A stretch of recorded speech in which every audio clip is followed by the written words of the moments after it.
Olá! Bem, meu nome é Carlos Macera e estamos realizando o episódio número 1 do Evangelho no Lar. E por que não, no coração também. O tema de hoje é o prefácio do Evangelho segundo o Espiritismo. Entretanto, antes de iniciarmos a leitura deste livro maravilhoso, vamos elevar brevemente os nossos sentimentos, pensamentos ao Criador. Pai, sabemos que já é hora de amar. Sabemos que é hora de aplicarmos e vivenciarmos tudo que já aprendemos. A teoria precisa se tornar prática. Que neste Evangelho, melhor dizendo, que com este Evangelho, nos sintamos estimulados a dar um passo a mais em direção ao Senhor. Que assim seja. Bem, vamos lá. O tema de hoje, como eu disse, é o prefácio do Evangelho segundo o Espiritismo. E esse prefácio é uma mensagem do Espírito de Verdade e foi uma das últimas mensagens a serem recebidas por Allan Kardec. Então, vamos ver o que esse texto tem e nos traz de estímulo e de motivação para irmos adiante e à frente com os desafios de nossa vida. Aqui temos prefácio.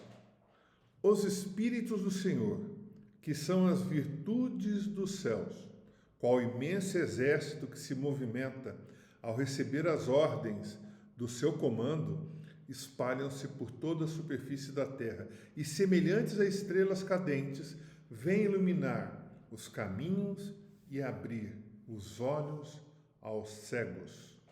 Eu vos digo em verdade que são chegados os tempos em que todas as coisas hão de ser reestabelecidas no seu verdadeiro sentido, para dissipar as trevas, confundir os orgulhosos e glorificar os justos. As grandes vozes do céu, que ressoam como sons de trombetas, e os cânticos dos anjos se lhes associam. Nós os convidamos, a vós, homens, para o divino concerto. Tomai da lira, fazei uníssonas vossas vozes, e que no hino sagrado elas se estendam e repercutam de um extremo a outro do universo. Homens, irmãos a quem amamos, aqui estamos juntos de vós. Amai-vos também uns aos outros e dizei do fundo do coração, fazendo as vontades do Pai que está no céu. Senhor, Senhor, e podereis entrar no reino dos céus. Assinado pelo Espírito de Verdade. Há uma anotação de Allan Kardec, importante. A instrução acima, transmitida por via mediúnica, resume a um tempo o verdadeiro caráter do Espiritismo e a finalidade desta obra. Por isso, foi colocada aqui como prefácio. Vamos voltar agora a... Muito bom. Vamos voltar agora e continuar. Veja, caráter desta obra, do Evangelho segundo o Espiritismo e a finalidade dela. Para frente, iremos abordar o seu caráter e a finalidade. Por ora, é importante entendermos que, como diz aqui, os Espíritos do Senhor, que são as virtudes do céu, qual imenso exército, espalham-se por toda a superfície da terra. Ocorreu, anterior a esse período da edição do Evangelho segundo o Espiritismo, do Livro dos Espíritos, um início de uma manifestação ostensiva nos Estados Unidos, que ficou famosa através das Irmãs Fox. O mundo todo, foi noticiado no Brasil, na Europa, em todo o planeta. Agora, logo depois, em seguida, em toda a Europa. E não somente na Europa ocidental, como Inglaterra, França, Portugal, Espanha.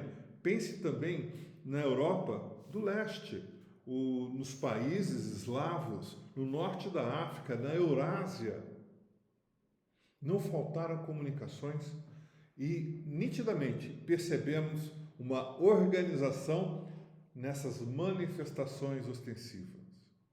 Coube Allan Kardec a desenvolver, a organizar essas mensagens que estavam sendo vindas, estavam sendo transmitidas através de médiuns em todo esse eixo.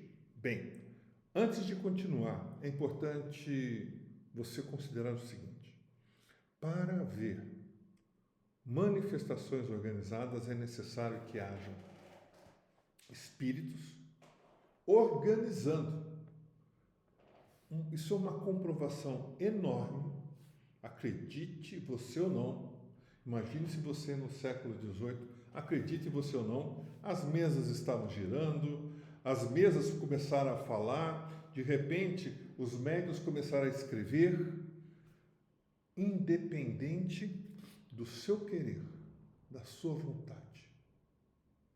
Então, considere o seguinte: na sua família, hoje, todas as famílias possuem, na sua narrativa familiar, na sua história, na sua jornada, acontecimentos que estão associados, entre aspas, ao sobrenatural. Não tem melhor expressão para explicar.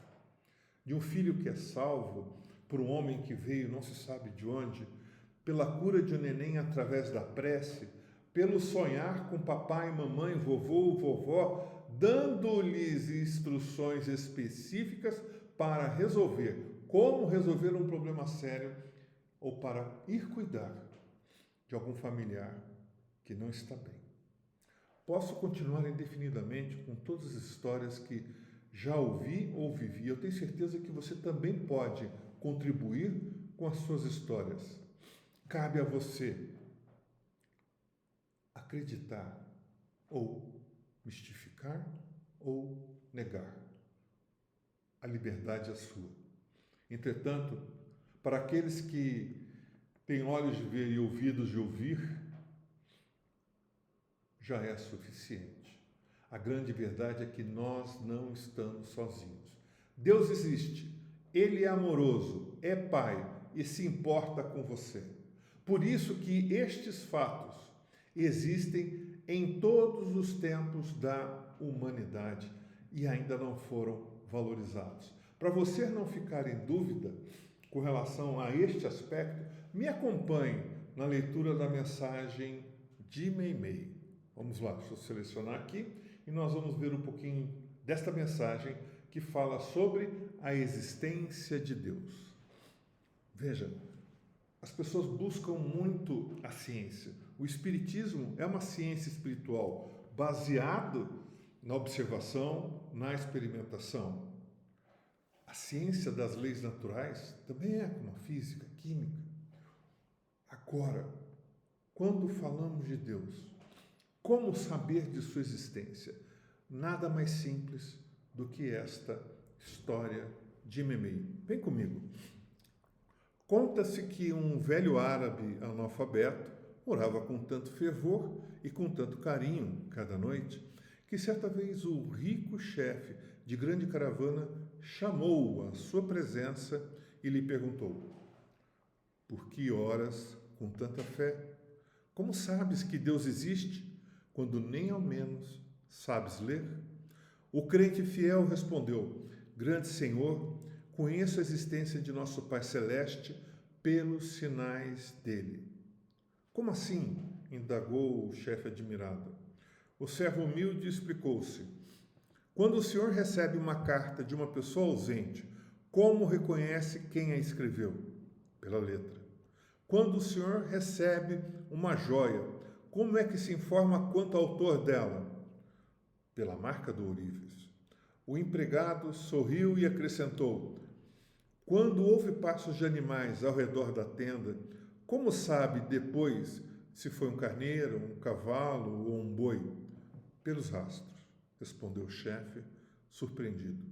Então o velho crente convidou-o para fora da barraca e, mostrando-lhe o céu à noite, onde a lua brilhava, cercada por multidões de estrelas, exclamou respeitoso: Senhor, aqueles sinais lá em cima não podem ser dos homens.